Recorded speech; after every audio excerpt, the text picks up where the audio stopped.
handle 200 miles of riding back roads. Today, we're going to find that out.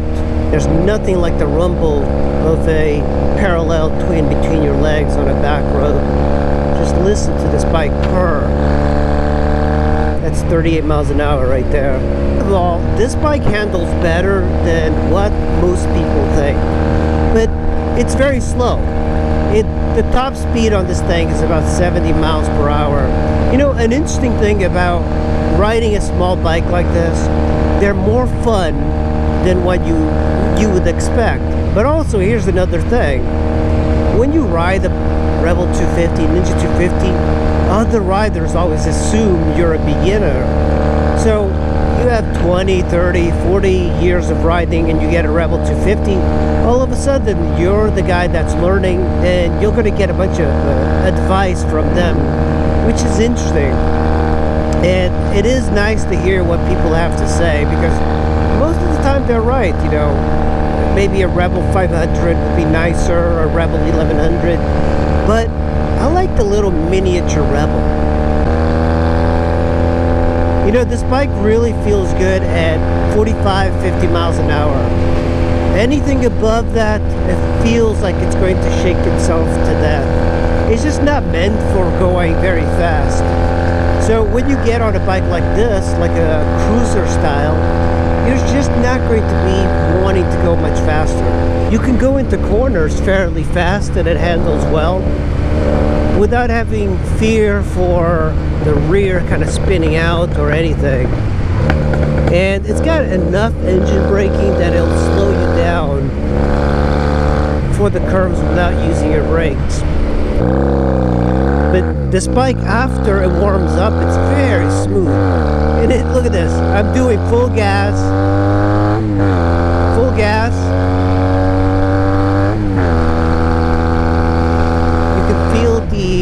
Oh, I thought that was a cop. Like, there's a car hidden over there. Anyway, 43 miles an hour. I haven't broken the speed limit yet. Let's look at the little Rebel 250. Look at that. It's so tiny. But, you know, it looks like a real motorcycle. In photos, it looks like a large motorcycle. But when you look at the engine, it's like, oh, that's a small engine.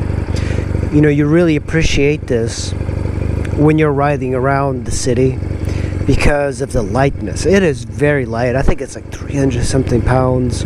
That's why it's so popular. And these things are everywhere. Parts for them are cheap. Now, I wish that the exhaust wasn't cut, but otherwise the brakes work really well. The engine and transmission is so smooth. The smoothness of the transmission is much better than the Honda Goldwing. The Goldwing's from 81. This is 97. It's got a drum rear brake, which is not great, but you know, it's adequate. Front brake relies on the front disc, one disc brake. That's it. You don't even get two, but you don't need it. It's just a really excellent bike for around town. And of course, you're getting a twin cylinder. You know, before, I didn't know much about the Rebel 250s, but this bike has been around since the Stone Age. And it's really excellent. You know, it was dropped, so the Speedo cluster got damaged, and I put in a new Speedo cluster. And it is just one of the better starting out cruisers that you can get. I mean, it's just so easy to like lift up. Suspension is just so soft though, but it works. The hip kids were chopping up all of the CX 500s into cafe racers. I'm glad that fad is gone. So ridiculous. It's like the kids, I'm gonna call them kids, the people that wanted to get all of these awesome old bikes, and all they did was ride to Bikes and Coffee. That's it. No real riding. That's why people got the stupid cafe racers. So what a useless bike. It's like, let me make it much more uncomfortable and remove everything that's good about a bike. I hated that trend. The cafe racers, couldn't stand that. But the scramblers, I can at least see that movement, because First of all, riding an old bike on gravel and fire roads, that's pretty darn fun. That is something I have always thought would be good. Getting an old bike, making it into a scrambler, minimizing it, you know, modding it up a bit. That's kind of like what I like about the Goldwing. The Goldwing has got this very low center of weight, but it is so heavy. Back roads are fun to do on this. Not a lot of power on this, but you'll climb these little hills. Back in the day in the United States, if you look at the houses, they were like 1,200 square feet. Now all of these houses, they're like 3,000, 4,000 people have smaller families. Struggle a little bit uphill, but it's not like a scooter. Even a 150cc scooter is going to be slowing down a bit going up these hills. And you always can downshift if you want more power. The bike looks and sounds like it's moving fast, but I'm really going 47 miles an hour right now. There we go, here's a hill. I'm going to keep it at 50. It's already decreasing, you see that? 42, downshifting. Full gas. Gas here.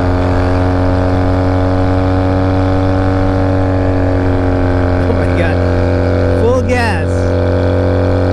I guess I could downshift a little bit more, but this thing is just screaming.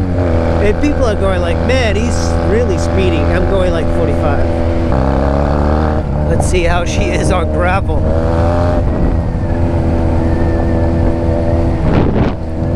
Yeah, the rear suspension just hates this.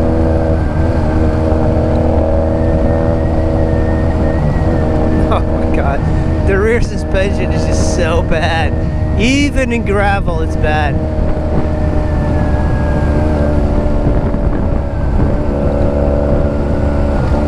Oh my god. You know, it's actually surprisingly nimble.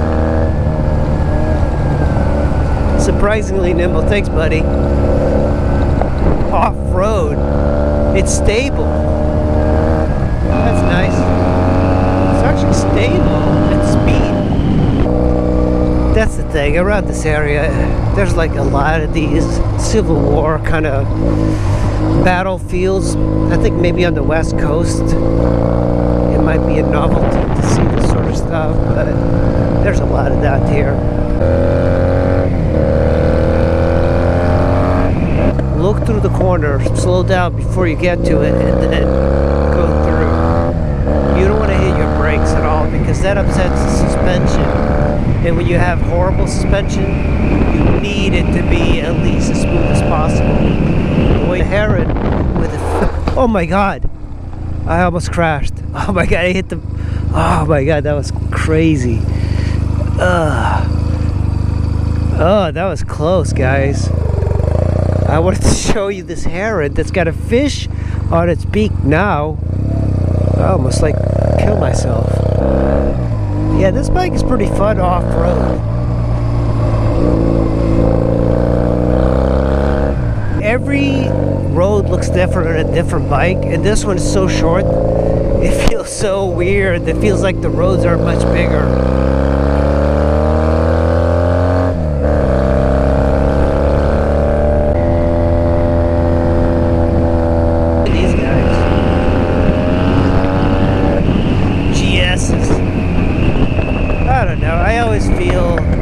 Sad for those guys. They spent $27,000 on a bike that they barely ride.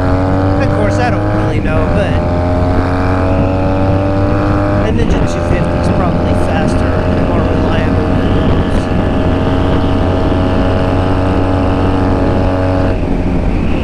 Not bad, man. I'm having fun with this bike. Alright, time to hit some more gravel here. This one gets a little bit rougher.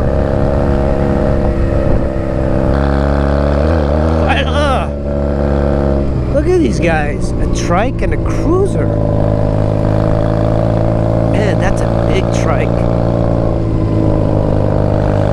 I've never had a trike. I wonder what it's like. I kind of want to explore this area a bit. Oh, I got a downshift. These, up here, the houses look really cool. Because we're pretty high up. We're at 1,000 feet, and for this area, that's high. 2 hogs. Harley Davidson. Net time. Need time. Any road. Oh, that's a cool license plate. Any road and nighttime. This is such a nice section of Maryland. And we're not that far away from Frederick. Some of the houses here, man, I would totally live here. And people bought these houses going like, I want some peace and quiet. And then a douchebag like me comes around with a bike with cut off exhausts. And they're like, oh no. Well, the little Rebel is definitely holding up. Unfortunately, can't say the same thing about me. It's pretty rough riding this thing. I do love its simplicity. And, I mean, it's in great shape as far as mechanicals go. But there's like so much vibration coming through the foot pegs right here. And on the highway, this is not a good bike. You can see it's starting to accumulate a little bit of dust from the gravel riding. It surprisingly does very well on gravel. But any other type of riding, this thing is... whew. Bumpy roads are tough. Highways, I would not recommend it. Even though you can do it, but a Ninja 250 is better on the highway than this. God damn, this bike is uncomfortable. Oh.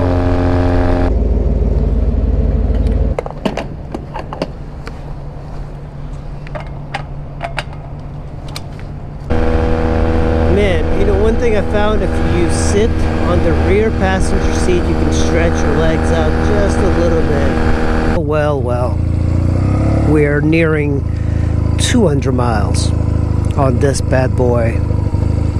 And I think when you watch reviews online, people always have bad things to say about this bike, because it's true.